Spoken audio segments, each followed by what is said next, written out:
आज से 12 फिजिक्स की शुरुआत करते हैं। सबसे पहला चैप्टर है इलेक्ट्रोस्टैटिक्स। इलेक्ट्रोस्टैटिक्स फिजिक्स का ऐसा ब्रांच है जिसमें चार्ज जब रेस्ट पे होता है तब उसके बारे में पढ़ा जाता है। इलेक्ट्रोस्टैटिक्स क्या हो गया? Is a branch of physics in which deals with charges at rest. Charges at rest, charge जब रेस्ट में होता है उनके बीच में कितना फोर्स लग रहा है, क्या पोटेंशियल है, क्या फील्ड है, उसके बारे में हम लोग इलेक्ट्रोस्टैटिक्स में पढ़ते हैं।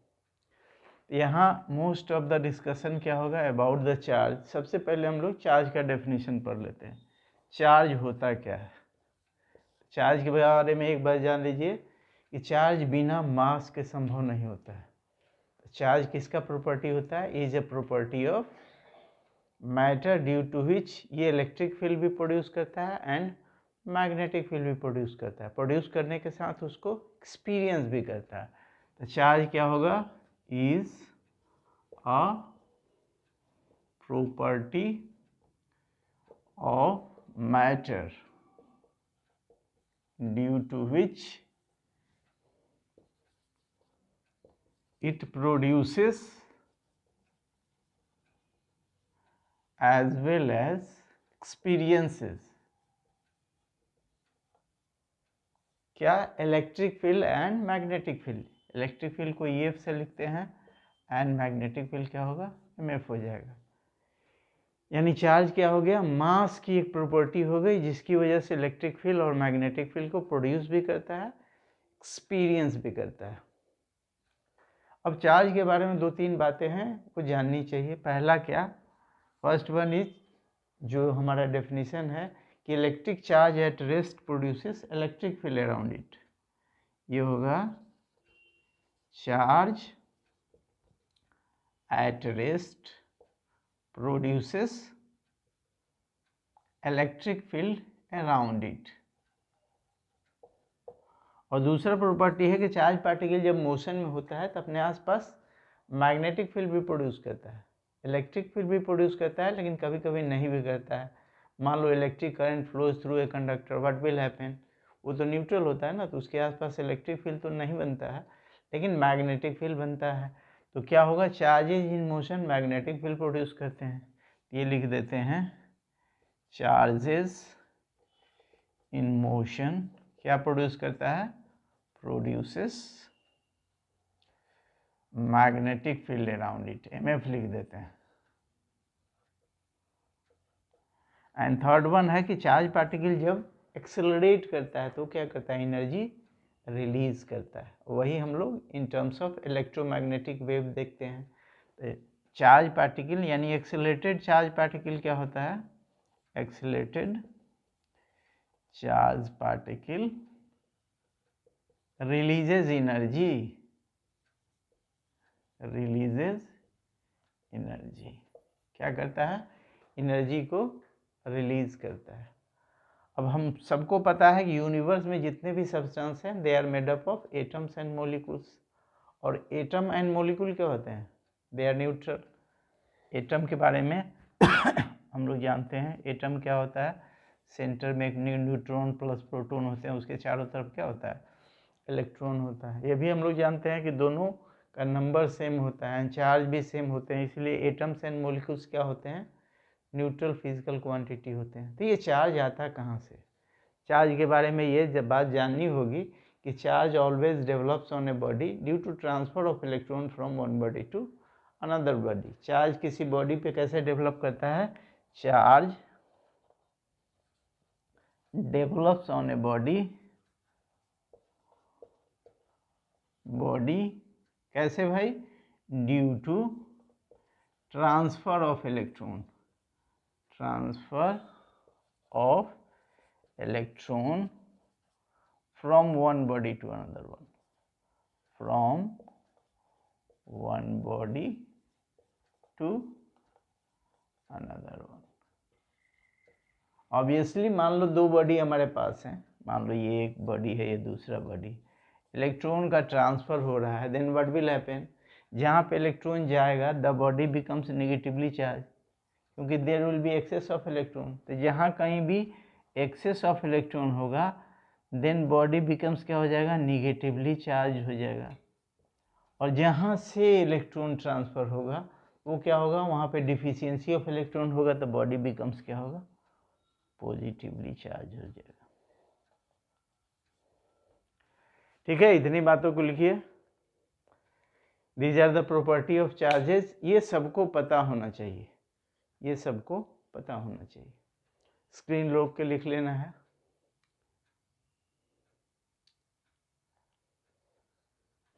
ओके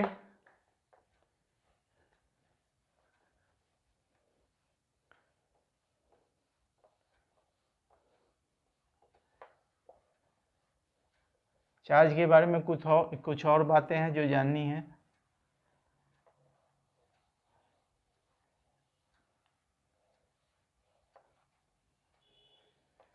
जैसे किसी भी कंडक्टर में हम लोग चार्ज देते हैं तो वो कहाँ रहता है, at the outer surface of the conductor.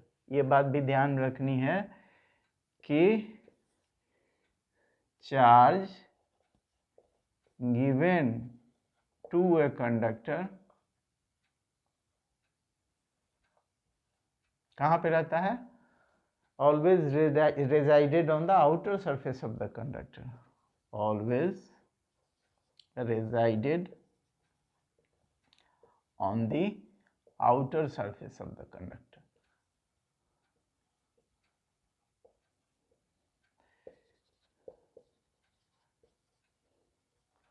एक और बात है जो जाननी है कि दो कंडक्टर को जिनका साइज सेम है, दो कंडक्टर है, मान लो इस पे चार्ज Q1 है, इस पे चार्ज Q2 है, अगर इन दोनों को कनेक्ट किया जाए तो दोनों पे चार्ज का डिस्ट्रीब्यूशन क्या होता है, हाफ हाफ हो जाता है। यानी इफ़ बोथ आर कनेक्टेड, ये Q1 यहाँ पे चार्ज कितना होगा, आधा, यानी Q1 प्लस Q2/2। यहाँ पे चार्ज कितना हो जाएगा, Q1 प्लस Q2/2। यानी two conductors if connected of same size होना चाहिए, देन क्या होगा, charge will be distributed equally to them. Charge दोनों में डिस्ट्रीब्यूशन क्या होगा, इक्वल हो जाएगा। चार्ज के बारे में हम लोग जानते हैं कि चार्ज क्या है, एक स्केलर फिजिकल क्वांटिटी है और उसका यूनिट क्या होता है, कूलम होता है। बाद में हम लोग जानेंगे कूलम एक बहुत बड़ा यूनिट है, ये इसीलिए हम लोग माइक्रो और पिको कूलम का यूज़ करते हैं। इसके बाद हम लोग कुछ प्रॉपर्टी ऑफ चार्ज के बारे में जानेंगे। और चार्ज का वैल्यू, एक और प्रॉपर्टी है इसका, चार्ज का वैल्यू इनवेरिएंट होता है, बदलता नहीं। क्या होगा, चार्ज इज इनवेरिएंट। इनवेरिएंट का मतलब ये वैल्यू चेंज नहीं होता है। जैसे मास के बारे में एक रिलेशनशिप है जो हम लोग शायद पता होगा, m = m0 √1 - v²/c²। यानी ज़्यादा वेलोसिटी दो देवे टू द मास क्या होगा, मास का वैल्यू बढ़ने लगता है। चार्ज के साथ ऐसा नहीं है, वो क्या होता है, इनवेरिएंट होता है, यानी चार्ज का वैल्यू बदलता नहीं है, मास चेंज करते हैं। चार्ज हमारे क्या होंगे, इनवेरिएंट होंगे। इसको लिख लेना है।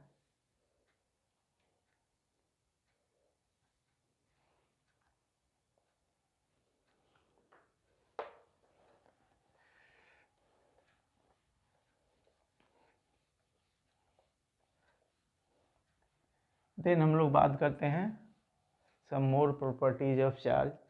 जैसे हमारा ADT VT ऑफ चार्ज है, ADT VT ऑफ चार्ज। ये कहता है चार्ज क्या है, ये पता है, is a scalar physical quantity. यानी किसी भी सिस्टम या बॉडी पे यदि चार्ज की बात करते हैं तो सारे चार्ज के अलजेब्राइक सम के बराबर होता है। ठीक, यानी मान लो ये बॉडी है हमारा, इसमें चार्जेज है Q1 Q2 - Q3 है, तो नेट चार्ज की यदि बात करेंगे तो सारे इंडिविजुअल चार्ज का क्या होगा, अलजेब्राइक सम हो जाएगा। Q नेट की यदि बात करेंगे तो कितना होगा, Q1 + Q2 - Q3 के बराबर हो जाएगा। इसको लिखना चाहें तो लिख सकते हैं, the net charge on a body कह सकते हैं या फिर system. Net charge on a body और सिस्टम क्या होगा, इज इक्वल टू हो जाएगा, is equal to algebraic sum of all the individual charges on the system. Algebraic sum of all the individual charges of the system, यानी सबके जोड़ के बराबर हो जाएगा। सबको हम लोग अलजेब्रा में जैसे जोड़ा जाता है वैसे ही जोड़ते हैं। यही हमारा क्या हो गया, एडिटिविटी ऑफ चार्ज। दूसरा हमारा है दूसरा प्रॉपर्टी, ये इंपॉर्टेंट प्रॉपर्टी है, ये हमारा है conservation of charge. Conservation of charge, conservation के बारे में सबको पता होगा क्या होता है। कंजर्वेशन मतलब वो वैल्यू कांस्टेंट रहता है। तो यहाँ भी वही बात है कि net charge on a body और ए आइसोलेटेड सिस्टम क्या होता है, वो हमेशा कांस्टेंट होता है। इसका स्टेटमेंट लिख देते हैं, क्या होगा, the net charge of an isolated system remains constant.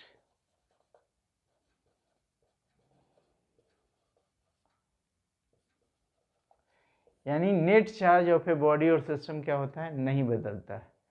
लेकिन यहाँ पे एक और बात जाननी जरूरी है कि चार्ज क्या को हम लोग बना भी सकते हैं, प्रोड्यूस भी कर सकते हैं और एनिहिलेट मतलब ख़त्म भी कर सकते हैं। लेकिन ये क्या होना चाहिए, इन पेयर्स होना चाहिए। यहाँ पे लिखा जाता है charge can be produced as well as annihilated, as well as annihilated, annihilate मतलब ख़त्म करना होता है, इन पेयर्स। ये घटना कैसे होना चाहिए, पेयर्स में होनी चाहिए। पेयर्स का मतलब हो गया कि जैसे ये हमारा इलेक्ट्रॉन है, इसमें एक पॉजिट्रॉन को जोड़ते हैं तो हमको जो मिलेगा वो क्या मिलेगा, गामा रे मिलेगा। यानी ये दोनों ख़त्म हो गए, हमको क्या मिला, न्यूट्रल क्वांटिटी मिला। तो ये क्या होगा, this is your annihilation of charge. दूसरा, यदि किसी मेटल पे, हैवी मेटल पे यदि हम लोग गामा रे से बम्बार्ड करवाते हैं, then you will get electron and positron, this is called production of charge. लेकिन क्या हो गया, प्रोडक्शन में भी चार्ज जो है equal in magnitude, opposite in direction. यहाँ भी देखो, यहाँ ख़त्म हो रहे हैं, चार्ज का वैल्यू क्या है, इक्वल एंड अपोजिट है। ये सारी बातें हैं, ये जाननी चाहिए अबाउट द चार्ज। एक और प्रॉपर्टी है जो इम्पोर्टेंट है, उसको डिस्कस कर लेते हैं। इसको लिख लीजिए आप लोग,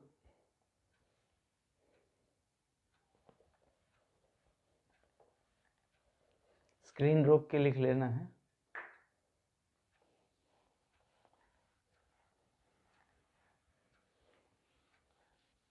ये हमारा है क्वांटाइजेशन ऑफ चार्ज, कहते हैं इसको, quantization of charge.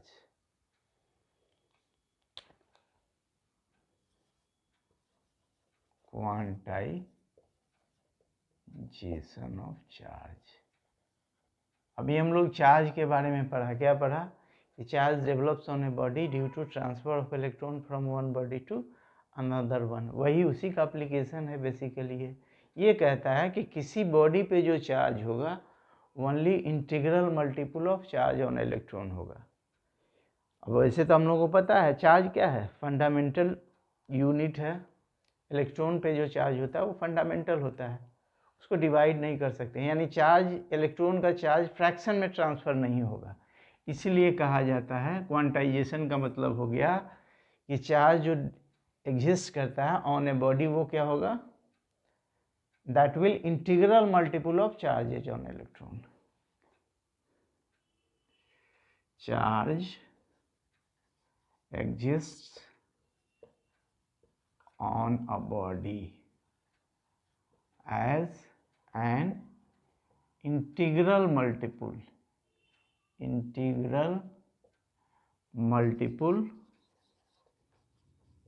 of charge on electron. Q is equal to Ne अब ये हमारा पहला फार्मूला 12 का मिल गया फिजिक्स का।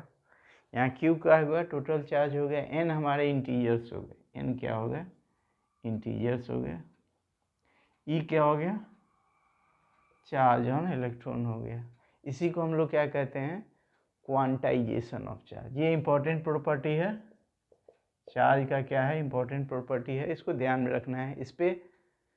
इससे जुड़ा हुआ क्वेश्चंस बोर्ड में अक्सर देखते हैं, पूछा जाता है।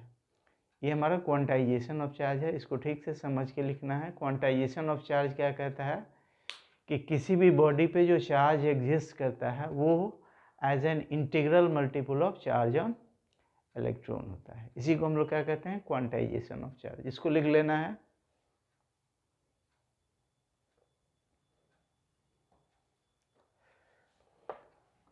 नाउ हम लोग प्रोसेस ऑफ चार्जिंग के बारे में बात करते हैं कि क्या प्रोसेस हैं जिससे किसी बॉडी को चार्ज किया जा सकता है।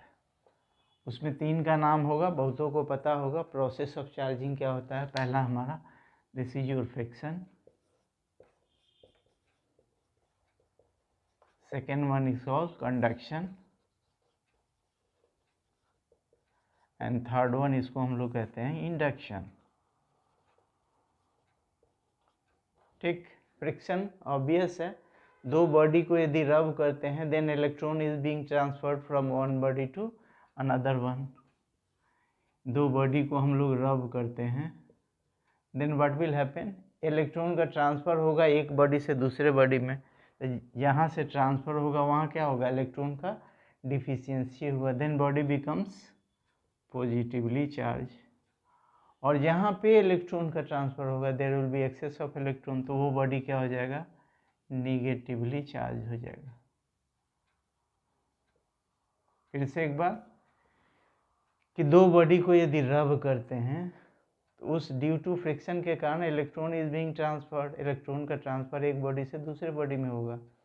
एक जगह इलेक्ट्रॉन ज़्यादा हो जाएगा, एक जगह कम हो जाएगा। तो जहाँ ज़्यादा होगा उसको हम लोग निगेटिवली चार्ज बॉडी मान लेते हैं, और जहाँ से इलेक्ट्रॉन का ट्रांसफ़र होता है वो पॉजिटिवली चार्ज होता है। कंडक्शन के बारे में सबको पता होगा, एक चार्ज बॉडी के बगल में एक न्यूट्रल बॉडी डालते हैं और उसको कनेक्ट कर देते हैं, क्या होगा, charge is being transferred from one body to another body. और इस प्रोसेस में चार्जिंग जो होता है उसको क्या कहते हैं, दिस इज कॉल्ड कंडक्शन। अब इसमें देखो चार्जेस जो डेवलप करते हैं, एक पे पॉजिटिव दूसरे पे निगेटिव, ये अपोजिट चार्ज होता है। और इसमें क्या होते हैं, सेम चार्ज डेवलप करते हैं। आइदर पॉजिटिव या निगेटिव किसी से भी कनेक्ट करोगे तो सामने वाले न्यूट्रल बॉडी पे वही चार्ज डेवलप करेगा। And third one is called induction. Induction में होता क्या है कि एक चार्ज बॉडी के बगल में एक न्यूट्रल बॉडी डाल देते हैं, इसको हम लोग कहते हैं this is called charging from A distance. इसको कहते हैं चार्जिंग फ्रॉम डिस्टेंस, यानी इसमें बॉडी को कनेक्ट नहीं किया जाता है, या फिर टेम्पररी मेथड ऑफ चार्जिंग भी कहते हैं। This is also called temporary method of charging. अब चूंकि इन दोनों को कनेक्ट नहीं किया जाता है तो इसको कहते हैं चार्जिंग फ्रॉम ए डिस्टेंस। अब यहाँ एक चार्ज बॉडी है, यहाँ क्या है, न्यूट्रल बॉडी है, तो क्या होगा, यहाँ पे एक अपोजिट चार्ज डेवलप करेगा। ये जो अपोजिट चार्ज है कहाँ से आया, फ्रॉम इनसाइड द बॉडी है, तो यहाँ पे क्या होगा, डिफिशियंसी ऑफ इलेक्ट्रॉन होगा, तो यहाँ क्या होगा, पॉजिटिव चार्ज डेवलप कर जाएगा। And this process of charging को हम लोग क्या कहते हैं, इंडक्शन कहते हैं। ठीक, अगर इसको फिर से हटा दिया जाए, इससे दूर ले जाओगे, what will happen, due to redistribution of charge ये क्या होगा, न्यूट्रल हो जाएगा। इसलिए इसको क्या कहते हैं, this is called temporary method of charging. इससे चाहे तो परमानेंट चार्जिंग भी हो सकता है। क्या करते हैं, इसको बाहरी सरफेस को अर्थ कर देते हैं। अर्थिंग का क्या मतलब होता है, पोटेंशियल को जीरो कर, अर्थ का पोटेंशियल लगभग हम लोग जीरो मानते हैं। तो किसी भी बॉडी से, चार्ज बॉडी से इसको कनेक्ट करने पर उसका क्या होता है, पोटेंशियल जीरो कर देता है। पोटेंशियल जीरो करने के लिए चार्ज दे भी सकता है, ले भी सकता है। तो ये बाहरी सरफेस पे जो चार्ज है वो क्या होगा, न्यूट्रल हो जाएगा। अब ये जो नेगेटिव चार्ज है वो इस पे बच जाएगा। तो हम लोग अभी पढ़े हैं ना, इसको इधर ले जाएंगे तो ये चार्ज कहाँ डिस्ट्रीब्यूट हो जाएगा, outer surface of that body. ये क्या हो गया, this is your charging, permanent charging भी हो जाता है, इसी को क्या कहेंगे, चार्जिंग बाय इंडक्शन हो गया। इंडक्शन क्या हो गया, when A charge body is brought near a neutral body, एक अपोजिट चार्ज डेवलप करता है इन द फ्रंट साइड और similar charge on the rear side of that body, and the process of charging को हम लोग क्या कहते हैं, इंडक्शन कहते हैं। ठीक, इसको फिगर बना ले, समझ में आ जाएगा। चार्ज पे तो बहुत ज़्यादा क्वेश्चन है नहीं, एक दो क्वेश्चन एनसीईआरटी में है, उसको डिस्कस कर देते हैं। एक दो क्वेश्चन कहाँ पे है, एनसीईआरटी में।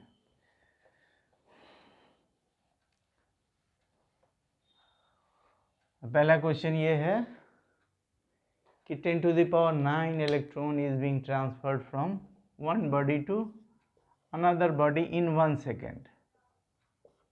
एक कूलम चार्ज को ट्रांसफर होने में कितना समय लगेगा, तो 10⁹ इलेक्ट्रॉन पे कितना चार्ज होगा, पहले हम लोग कैलकुलेट कर लेते हैं। क्या होगा, 10⁹ मल्टीप्लाइड बाई 1.6 इंटू 10⁻⁻⁹ इतना कूलम चार्ज हो गया। किस पे, इस, ये ट्रांसफर हो रहा है कितने समय में, इन 1 सेकेंड। एक कूलम चार्ज को ट्रांसफर होने में कितना लगेगा, 1 डिवाइडेड बाई 1.6 इंटू 10⁻, ये 19, यहाँ 9 है तो 10⁻−10 लिख देते हैं, इतना सेकेंड लगेगा। 10⁻10 को ऊपर ले आते हैं, 10⁻10 डिवाइडेड बाई 1.6, इतना सेकेंड लगेगा। अब इसको हम लोग ट्रांसफ़र करते हैं इन ईयर्स, क्या होगा, this is multiplied by 365 multiplied by 24 days हो गया, 60 इंटू 60। ये किस में ट्रांसफ़र हो गया, ईयर्स में। अब इसको लिखना चाहें तो इसको सोल्व करके लिखोगे तो 198 ईयर्स होता है। यानी this much amount of charge is being transferred from one body to another one in 1 second. 10⁹ बहुत बड़ा ये वैल्यू है। 1 सेकेंड में ट्रांसफ़र करते हैं तो 198 साल लग जाएंगे। कितना ट्रांसफ़र करने में, 1 कूलम को ट्रांसफ़र करने में। यानी कूलम हमारा बड़ा यूनिट है, चार्ज का बहुत बड़ा यूनिट है, इसलिए छोटे यूनिट का हम लोग यूज़ करते हैं। माइक्रो कूलम, पिको कूलम, मिली कूलम, ये सब यूज़ करते हैं। एक दूसरा क्वेश्चन है, अच्छा है, कंसेप्चुअल क्वेश्चन है।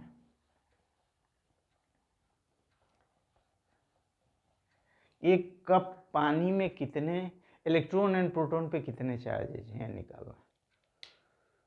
एक कप पानी में लगभग मान लेते हैं कि 250 ग्राम्स ऑफ वाटर होता होगा, 250 ग्राम पानी है। अब इसमें कितने चार्जेज हैं इलेक्ट्रॉन्स एंड प्रोटॉन्स पे, इसको निकालना है। तो सबसे पहले क्या करेंगे, इसमें कितना मोल्स है उन्हें निकाल लेंगे। मोल निकालने के बाद क्या होगा, नंबर ऑफ एटम्स का वैल्यू आ जाएगा।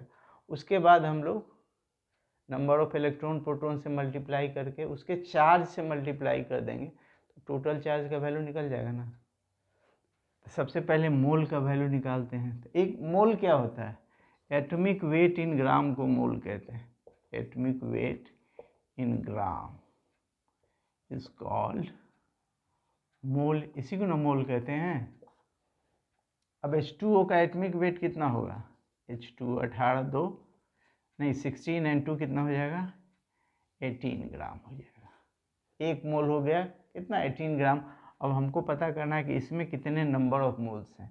ये हो जाएगा 250 डिवाइडेड बाई 18 कितना होगा, 125 डिवाइडेड बाई 9 मोल्स हो गए।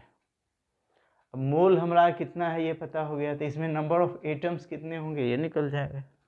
कितना होगा, number of atoms, number of atoms कितना होगा, कितना होगा 125 बाई 9 मल्टीप्लाइड बाई कितना होता है 6.023 इंटू 10⁻23। क्या निकल गए, नंबर ऑफ एटम्स। अब उस एक एटम में कितने इलेक्ट्रॉन्स एंड प्रोटॉन हैं, 8 + 2 कितना हो जाएगा 10। तो number of protons and electrons कितना हो जाएगा, नंबर ऑफ प्रोटॉन्स और इलेक्ट्रॉन्स कितना हो जाएगा, ये हो जाएगा 125 बाई 9 गुना 6.023 10⁻23 मल्टीप्लाइड बाई क्या होगा 10। ये हमारा निकल गया संख्या किसकी, इलेक्ट्रॉन प्रोटॉन की। अब इस पे कितना चार्ज होगा आराम से निकाल सकते हैं। चार्ज कितना होगा, सिंपली हम लोग charge of electron and proton से क्या करेंगे, मल्टीप्लाई कर देंगे। ये हो जाएगा 125/9 multiplied by 6.023 10⁻23 Guna 10। Charge electron proton दोनों पे तो सेम ही होता है, इसको मल्टीप्लाई कर देते हैं 1.6 10⁻−19। अब इसके वैल्यू को हम लोग कैलकुलेट करेंगे, तब हमको पता लग जाएगा एक कप पानी में कितने चार्ज होते हैं। तो इसको सोल्व करके देख लेना, you will get the value of charges inside the water. Okay, thank you, next class में मिलते हैं।